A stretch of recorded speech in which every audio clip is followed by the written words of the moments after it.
Delta seven நண்பர்கள் அனைவருக்கும் வணக்கம். இந்த பதிவில் பார்க்க போகிற படம் கான் சிட்டி. படம் எப்படி இருக்குன்னு பார்ப்போம். இந்த படத்தோட கதை என்னன்னு பார்த்தோம்னா 2017 கதை தொடங்குது.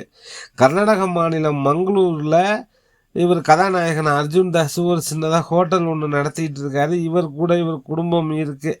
மனைவி, மச்சான், மாமியார்னு ஒன்றா ஒரு கூட்டு குடும்பமாக இருக்காங்க. இவர் மனைவி ஆனா பெண். இவங்களுக்கு ஒரு சின்ன பையன் இருக்கான். அவர் ஹேண்டிகாப்டு, வீல் சேரில் தான் போயிட்டு வரான், மாற்றுத்திறனாளி. இவங்க மாமியார் வடிவுக்கரசி, மச்சான் யோகி பாபு.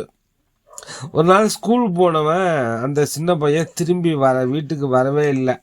லேட் ஆகிட்டே ஸ்கூலில் போய் என்னான்னு கேட்போம்னு இவங்க குடும்பமாக கிளம்பி ஸ்கூலில் போய் விசாரிக்கிறாங்க. என்னாச்சு, ஏன் என் பையன் இன்னும் வரலன்னு கேட்க, அங்கே அந்த பையனை ஏற்கனவே ஒருத்தர் ஆளை கூப்பிட்டு போயிருக்காருன்னு சொல்கிறாங்க. என்னது, கூப்பிட்டு போனாங்களா? எங்கள் குடும்பமே இங்கே தான் இருக்குது, எங்களை தவிர வேறு யார் அழைச்சிட்டு போனது, என்னையா சொல்கிறீங்கன்னு குடும்பமே டென்ஷனாக. ஸ்கூலில் உடனே ஒன்றும் பதறாதீங்க, சிசிடிவி ஃபுட்டேஜ்லாம் இருக்குது, அதில் யார் வந்தது என்னன்னு கண்டுபிடிச்சிடலாம், வாங்க பார்ப்போம்னு எல்லோரும் சிசிடிவி ஃபுட்டேஜை போட்டு பார்க்குறாங்க. ஒரு ஆள் அந்த பையனை அழைச்சிட்டு போகிறாரு. அந்த ஆள் முகம் தெளிவாக பதிவாக இருக்குது. ஸ்கூலை பொறுத்தவரை இவர் உங்கள் சொந்தக்காரர் தானே, போய் விசாரிங்கன்னு சொல்கிறாங்க. அவன் கூப்பிட்டு போலையா, கடத்திட்டு போயிருக்கான் அப்படின்னு தெரிய வருது. அப்படி கடத்திட்டு போனவன் கடத்திட்டு போன ஆளை பார்த்து பயப்படுறாங்க குடும்பமே. ஏன்னா அந்த ஆளை இவங்களுக்கு ஏற்கனவே தெரிஞ்சிருக்கு. அவர் ஒரு இன்ஸ்பெக்டரு. இவங்களுக்கு ஒரு பாஸ்ட் லைஃப் இருக்குது. அது என்ன, இவங்களே ஒரு ஹோட்டல் வச்சு பொழைச்சிட்டு இருக்காங்க. அதுவும் சின்ன ஹோட்டலு. பணத்துக்காக கடத்துவதாக இருந்தால் பெரிய கோடீஸ்வரம் வீட்டு பையனெல்லாம் கடத்திருக்கணும். ஏன் இவங்க பிள்ளைய கடத்தணும்? கடைசியாக இவங்க பிள்ளைய அந்த சின்ன பையனை கடத்தல்காரங்கிட்ட இருந்து மீட்டு வந்தாங்களா இல்லையா, இவங்க பாஸ்ட் என்ன என்பதே மொத்த கதை. அதாவது பொருளாதார பிரச்சனையில் சிக்கி தவிக்கிறாங்க கதாநாயகன், கதாநாயகி. அர்ஜுன் தாஸ், ஆனா பெண், வடிவுக்கரசி, யோகி பாபு. இவங்க இந்த வாழ்க்கையை மாற்றணும், இந்த கஷ்டமான வாழ்க்கையை விட்டுட்டு வேற ஒரு சொகுசான ஆடம்பரமான வாழ்க்கையை உருவாக்கணும்னு ஆசைப்பட்டு சீட்டிங் பண்ணி மோசடி மூலம் பணம் சம்பாதிக்கிறாங்க. ஆனால் அவங்க பணம் சம்பாதிச்சு அந்த பணத்தை வேற ஒரு ஆள்கிட்ட கொடுத்து ஏமாந்து போகிறாங்க. மொத்த பணத்தை இழந்ததுனால இவங்களை நம்பி பணம் கொடுத்தவங்க பணத்தை கேட்டு போலீஸில் புகார் கொடுக்க, போலீஸ்கிட்ட இருந்து தப்பிச்சு கர்நாடக மாநிலம் மங்களூருக்கு போய் ஒரு தலைமறைவான வாழ்க்கை வாழ்கிறாங்க. அப்படி தலைமறைவாக வாழும்போது அவங்கள ஓய்வு பெற்ற ஒரு போலீஸ் அதிகாரி மீண்டும் ஒரு பெரிய மோசடியில் ஈடுபட வைக்கிறார்.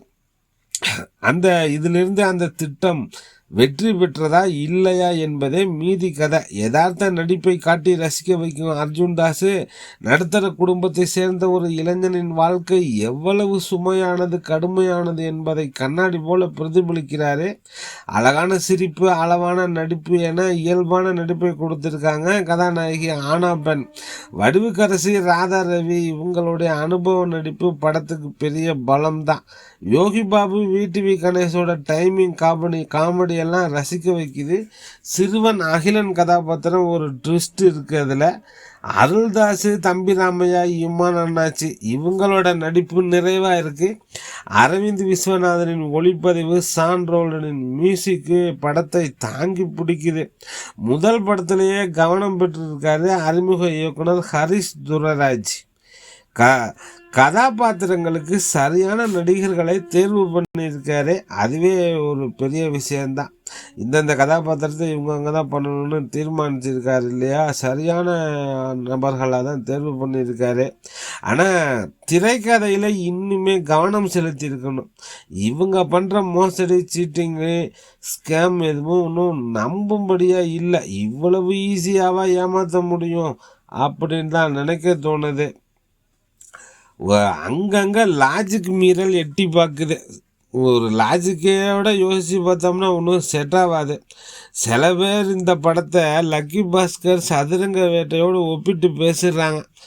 எனக்கு ஒன்றும் அதில் உடன்பாடு கிடையாது. லக்கி பாஸ்கர் அதில் இருக்கிற பாஸ்கர் கதாபாத்திரம் துல்கர் சல்மானே ஒரு அழுத்தமான கதாபாத்திரம். ஓடி ஒளிகிற ஆள் கிடையாது. எப்போதும் பிளான் பியை கையில் வச்சிருப்பார். அதுமாதிரி சதுரங்க வேட்டை காந்தி நட்டி கதாபாத்திரம் ஒரு பக்கா கிரிமினல், ஒரு புத்திசாலி. மாட்டிக்கிட்டா என்ன பண்ணணும், எப்படி போகணும் வரணுங்கிறதெல்லாம் ஒரு மாஸ்டர் மைண்டோட பண்ணுவாங்க. இந்த படம் அந்த அளவுக்கு இல்லை, ஒரு ஆவரேஜ் பிளாக் காமெடி மூவி தான். ஒன் டைம் வாட்சிங் தான். பார்க்கணுன்னு நினைக்கிறவங்க பாருங்கள். டெல்டா 7 நண்பர்களுக்கு நன்றிகள் பல பல.